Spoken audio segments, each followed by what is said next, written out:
కేశవరావు జాదవ్ గారికి వారి సతీమణికి ఇద్దరికి కూడా మనం ఈ సందర్భంగా నివాళులు అర్పిస్తూ, ఆయన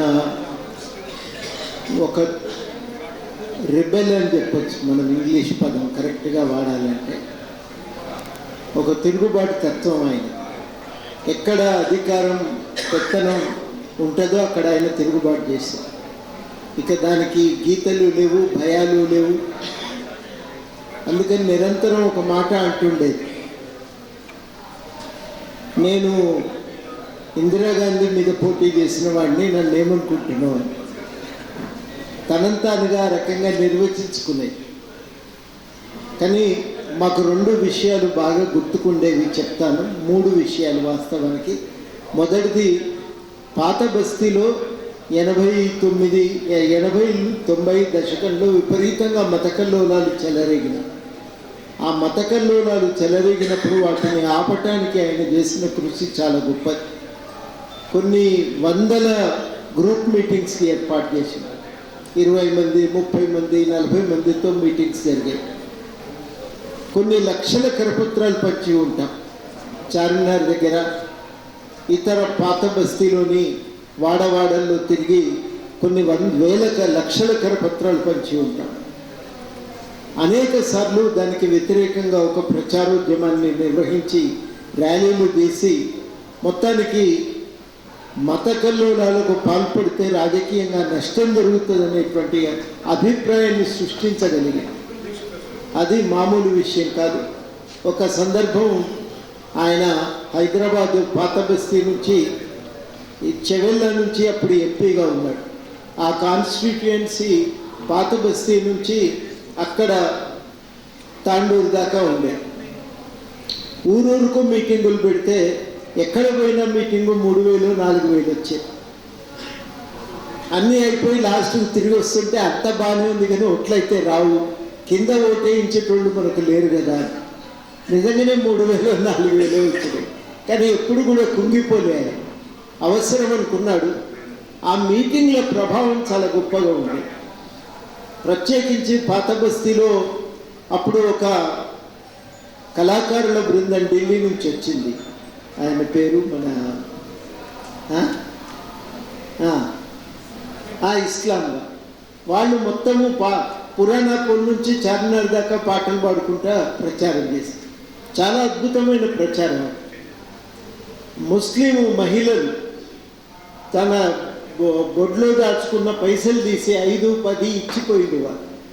ఇంకా దాన్ని బట్టి మీరు అర్థం చేసుకోవచ్చు ఎంత ప్రభావం చూపింది.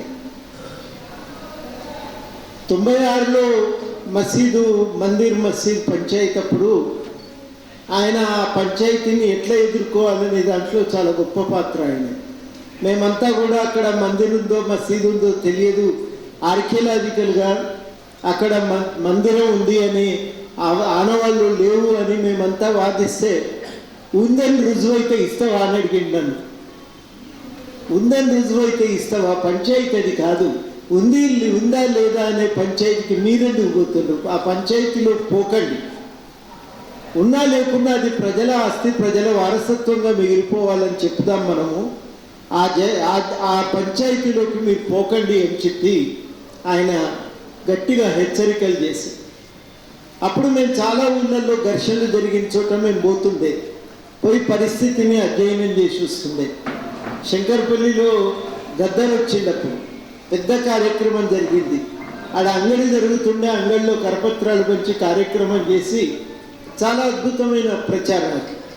ఒక ఊళ్ళో జాదవ్ సాబ్తో పాటు పోయినాం. అందరు కొంచెం తాగి ఉన్నారు. దాడి చేయటానికి మేము మిమ్మల్ని ఇక్కడి నుంచి పోనీయకు, ఏం చేస్తారని అడిగాను.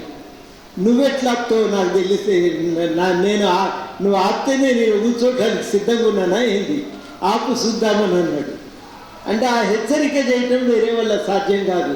నిన్నెట్లా ఆపుతాం సార్, నువ్వు ఇందిరారెడ్డి గురువు మాకు తెలియదా, నిన్న ఆపగలుగుతామో మేము అని చెప్పి వాళ్ళందరూ కూడా పక్కకు జరిగారు.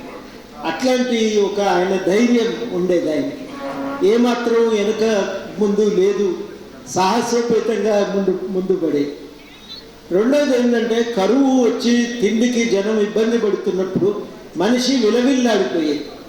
తిండి కూడా పెట్టకపోతే ఏం లాభమని ప్రభుత్వానికి ఇచ్చే పిటిషన్లు ఇస్తూనే తనకు తోచిన మేరకి అక్కడ భోజన కేంద్రాలు, గంజి కేంద్రాలు కాదు, నిజంగానే భోజన కేంద్రాలు, రొట్టె పప్పు, అన్నం పప్పు పెట్టాలి అని ఒక ఊళ్ళో సార్తో పాటే పోయినాం. అక్కడ అన్నం పప్పు పెట్టాలి అని నిర్ణయించుకున్నాం. ప్రతిరోజు మధ్యాహ్నం ఆ కార్యక్రమం జరుగుతుంది టీచర్ల సహకారంతో. ఒక మహిళ వచ్చి నన్ను కూడా లిస్టులో పెట్టండి అన్నది. అదో యారకు అనుకున్నది ఏంటంటే 16 ఏళ్ల లోపు పిల్లలు, 50 ఏళ్ళు దాటిన వృద్ధులకే అని. ఆమె ఆ కేటగిరీలోకి రాదు. కానీ జాదవ్ సాబ్ అన్నాడారే నోరు తెరిచి తిండి పెట్టమని అడిగితే మనం ఈ కేటగిరీలను పెట్టి గీసుకొని కూర్చుంటే ఎట్లా, పెట్టవలసిందే అని చెప్పి పైసలు ఎక్కడి నుంచి తెచ్చేదో, ఎవరెవరిని అడిగేదో, పరిచయాలు బాగా కాబట్టి వరుసగా సేకరించి ధైర్యం చేసి మొత్తం మీదనైతే వాళ్లకు ఆ భోజన కార్యక్రమం అందించే. అదేవిధంగా రైతుల ఆత్మహత్యలు జరిగినప్పుడు కూడా ఎంత విస్తృతంగా తిరిగినామో. అసలు మనిషి బాధపడిపోయేది, తన ఇంట్లోనే ఏదో దుఃఖం వాటిల్లో ఉన్నట్టుగా బాధపడిపోయేది. మరి ఇన్ని కార్యక్రమాలు జరిగినాయంటే వారి సతీమణి లేకుండా సాధ్యమయ్యేది కావు. పొద్దున్న లేచి రాత్రి దాకా ఆయన తిరుగుతూ ఉండేది. ఇల్లంతా చూసుకునే బాధ్యత అంతా వారు పోషించేది. చాలాసార్లు ఈయన అప్పులు కట్టడానికి ఇల్లు అమ్మి ఇంకో దగ్గరికి పోవటం అట్లా జరుగుతూ ఉండేది. అందరు కలిసి ఇంత కష్టంలో ఉన్నాడని చెప్పి తమకు తోచిన సహాయం చేసేవాళ్ళు కూడా ఆయన సన్నిహితమైన మిత్రులు ఉండే. వాళ్ళందరూ ఒకటే అనేది, నైతికంగా ఒక రుజువు ప్రవర్తన, నైతికంగా ఒక ధైర్యంగా నిలబడ్డటువంటి వ్యక్తి కాబట్టి అందరూ భయపడేది. ఆయన ఏమన్నా అనాలంటే, ఆయన విషయంలో ఏమన్నా మాట్లాడాలంటే కూడా చాలా భయపడేవాళ్ళు. ఆయన చెప్పింది శిరస వహించేవాళ్ళు. అది ఆయనకుండే తత్వం. ఎవరి దగ్గర డబ్బులు తీసుకునేవాడు కాదు. ఇవాళ కరపత్రం నాకు 2000 అవసరం ఉంటే 2000 తీసుకునేది. 10,000 ఇస్తే కూడా వాపస్ చేసి 2000 మాత్రమే తీసుకొని వచ్చేది. అది ఆయన స్వభావం. మనుషులు ఆ రకంగా నిలబెట్టం. ఒక సోషలిస్టు, కానీ సోషలిస్టు ఉద్యమం బలహీనపడిన తర్వాత కేవలం తన సోషలిస్టులతోనే పనిచేస్తానని గిరిగీసుకోలేదు. సోషలిస్టు భావజాలానికి వ్యాప్తి చేస్తూనే అందరితో కూడా కలిసి పనిచేసింది ఒక ప్రజాస్వామిక విలువల కోసం. తెలంగాణ కోసం కూడా అంతిమంగా ఆయన చేసిన పెద్ద పోరాటాల్లో ఆఖరిలో ఆయన చేసింది తెలంగాణ కోసమే. 52 ఉద్యమంలో ఉన్నారు. అప్పుడు ఊక చెప్పేది, ఆ రోజు 52 ఉద్యమం నేను ఉన్నాను, నా కళ్ళ ముందు చూసిన ఆ శవాలు పడిపోతుంటే. 68 ఉద్యమంలో ఆయన ఒక కీలకంగా ప్రచారాలు కార్యక్రమాలు నిర్వహించిండు, ఉద్యమంలో పాల్గొన్నాడు, నడిపిండు. మలిదశ ఉద్యమానికి నిర్మించిన దాంట్లో ఆయనది మూలం. అప్పుడు ఐక్యవేదికలో నేను కూడా కొంతకాలం అందులోనే పనిచేసిన. ఐక్యవేదిక తరఫున 3 రోజులు క్లాసులు నిర్వహించింది. చాలా అద్భుతంగా క్లాసులు జరిగాయి. ఆఖరి రోజు ఆయన నిర్మాణం మీద మాట్లాడాలి. ఆయన మీద కాళోజీ గారు ప్రతిసారి విసురులు ఉండేవి. హైదరాబాద్ తెలంగాణలో ప్రతి విద్యుత్ స్తంభానికి కూడా తెలుగు వచ్చేసింది, నీకెందుకు వస్తలేదు. ఆయన కుస్తో సీక్నా హై కిసి హాల్ అని అంటుండేది. కానీ ఆ రోజు మొట్టమొదటిసారి నేర్చుకొని తెలుగులో క్లాస్ చెప్పిండు అందరికీ, నిర్మాణం ఎట్లా చేయాలి అని. నాకు నిజంగా కనువిప్పు కలిగించినటువంటి అంశమే అది. చాలా అద్భుతమైన క్లాసు, ఎట్లా నిర్మాణం చేయాలి అని చెప్పిన క్లాస్. అట్లాంటి ఒక మనుషులు ఉంటారా అంటే నిజంగానే మేము సార్ అన్నట్టు లోహియాన్ని చూడకపోయిన వాళ్ళందరూ ఆయనను చూస్తే లోహియాన్ని చూసినట్టే. ఒక విలువల ప్రకారం బతికినటువంటి వాళ్ళు అరుదు ఇవాళ రేపు. 4 రోజులు కాగానే ఏదన్నా దొరికితే బాగుండు అని మనంతటా మనంగా ఏదన్నా అవకాశం రాగానే అక్కడికే మౌనంగా ఉండిపోవటం చూస్తుంటాం. కానీ ఆయన నిలబడ్డాడు, ఎవరిని లెక్క చేయలేదు. తప్పనిపించినప్పుడు నిస్సంకోచంగా మాట్లాడిండు. అది గాంధీ యొక్క ప్రభావం వాళ్ళ మీద చాలా లోతుగా ఉండేది. లోహియా, గాంధీ లాంటి వాళ్ళ ప్రభావం. ఒక నైతికంగా ఒక విలువల కోసం నిలబడ్డటువంటి వాళ్ళు, ఆ విలువల కోసం బతికిండ్రు. ఆ విలువల కోసం ఇంకా దేన్ని లెక్క చేయలేదు. సమాజంలో చదవటం, రాయటం, ఎన్ని మ్యాగజైన్స్ తీసుకొచ్చిందో. లోహియా ప్రారంభించిన పత్రికలు నడవాలని, మ్యాన్ కైండ్ అని, తర్వాత ఒలంపస్, ఈ మ్యాగజైన్స్ నడిపేది. ఎంత కష్టమయ్యేది. పైసలు ఉన్న రోజులు వచ్చే తర్వాత ఆగిపోయేది, మళ్ళీ పైసలు దొరికితే ఒకటి మ్యాగజైన్ తీసుకో, దాని थोड़ा पैसा मिला मैगजीन ले आएंगे आप कुछ तो लिखो ना అని అడిగేది కనబడ్డోళ్ళనల్లా. అట్లా రాయించి వాటిని వ్యాసాలు అచ్చువేసి ఆయన నడిపించేవారు.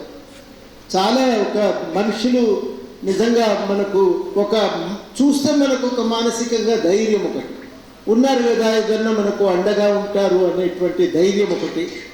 ఎటువంటి పరిస్థితుల్లోనూ వెనుకకు తగ్గేవాడు కాదు, నిలబడ్డాడు, పోరాటం చేసిండు. ఎమర్జెన్సీకి వ్యతిరేకంగా కొట్లాడిన దాంట్లో ఆయనది కీలక పాత్ర. పౌరకుల సంఘాలు కార్యక్రమాలన్నింటికీ కూడా వచ్చేవాడు. నాకు బాగా గుర్తుంది, గోల్డెన్ టెంపుల్ మీద ఆర్మీ యాక్షన్ తర్వాత జాదవ్ సాబ్ కాళోజీ గారు మీటింగ్ మాట్లాడితే వచ్చిన సిక్కులందరూ కూడా కన్నీళ్లు పెట్టుకొని వాళ్ళ కాళ్ళు మొక్కి, మీలాంటి వాళ్ళు ఉన్నంతకాలం మాకు భరోసా ఉంటుంది, మీరు ఇట్లాగే నిలబడాలని మొక్కిపోయిండు, కాళ్ళు మొక్కిపోయిండు. అట్లాంటి ఒక గొప్ప ఒక కార్యాచరణ వాళ్ళ. అట్లాంటి కార్యాచరణకు పాల్పడటం, ఇవాళ జాదవ్ సాబ్ని గుర్తు చేసుకోవటం అంటే నైతికంగా మనం నమ్మిన విలువల కోసం నిలబడటం, ఒక ప్రజాస్వామిక సమాజ నిర్మాణం కోసం పూనుకోవటం.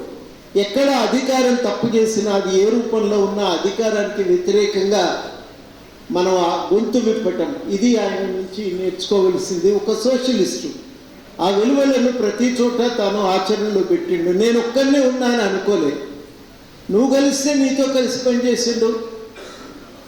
మా సమానత్వంను పాటించేటువంటి గౌరవించే ప్రతి ఒక్కరితో కూడా కలిసి పనిచేసిండు. సంపూర్ణంగా రాజకీయ అంగీకారం ఉండాలని కూడా ఆయన ఎన్నడూ చూడలేదు. అది చాలా చాలా గొప్ప విషయం. ఇంటికి వెళ్తే పాపం వారు సతీమణి చాలా ఆదరణ ఉండేది. చాలా బాగా ఎవరు పోయినా కానీ ఇంటికి పోతే చాయ్నో పానీ నీళ్ళు ఇచ్చి ఎవరిని కూడా ఉట్టిగా పంపించేవాడు కాదు. ఉస్మానియా బిస్కెట్లు ఏదో ఒకటి మొత్తానికి ఉట్టిగా పంపేది కాదు. మొత్తానికైతే ఆ తల్లి ఎన్ని ఇబ్బందులు ఉండేవో మనకు తెలియదు, కానీ ఇంటికి పోతే మాత్రం చాలా గౌరవంగా పలకరించి ఆదరించేటువంటి వాళ్ళు. అట్లాంటి ఒక తత్వము ఇవాళ రేపు మనం కోల్పోతున్నామని నాకు కలిగేటువంటి బాధ. మనుషుల పట్ల గౌరవం కానీ, సమానత్వం పట్ల ఒక గౌరవం కానీ, ఆ విలువలను ఆచరణలో పెట్టడానికి ఒక ధిక్కార స్వరం కానీ అది మామూలు విషయం కాదు. ఆ ధిక్కార స్వరం మూగపోయింది, కానీ ఆ ధిక్కార స్వరాన్ని మనం ఇవాళ కొనసాగించవలసినటువంటి బాధ్యత మనందరి భుజస్కంధాల మీద ఉంది. దాన్ని అందరం కూడా గుర్తించి గౌరవిద్దామని ఈ సందర్భంగా తెలియజేస్తూ, మనం తప్పనిసరిగా ప్రతి సంవత్సరం ఒక సంస్మరణ లెక్చర్ ఒకటి పెట్టుకుందాం. ఆయన లెక్చర్ ఒకటి పెట్టుకుందాం. ఆయన విలువలను నమ్మే వాళ్ళు ఉన్నారు. ఆ లెక్చర్స్ ద్వారా ఆయన నమ్మిన, బోధించిన విలువలను, పాటించిన విలువలను ప్రచారం చేసే ప్రయత్నం చేద్దామని మీ అందరికీ కూడా నేను పేరున అభ్యర్థిస్తూ, జోహార్ కేశవరావు జాదవ్.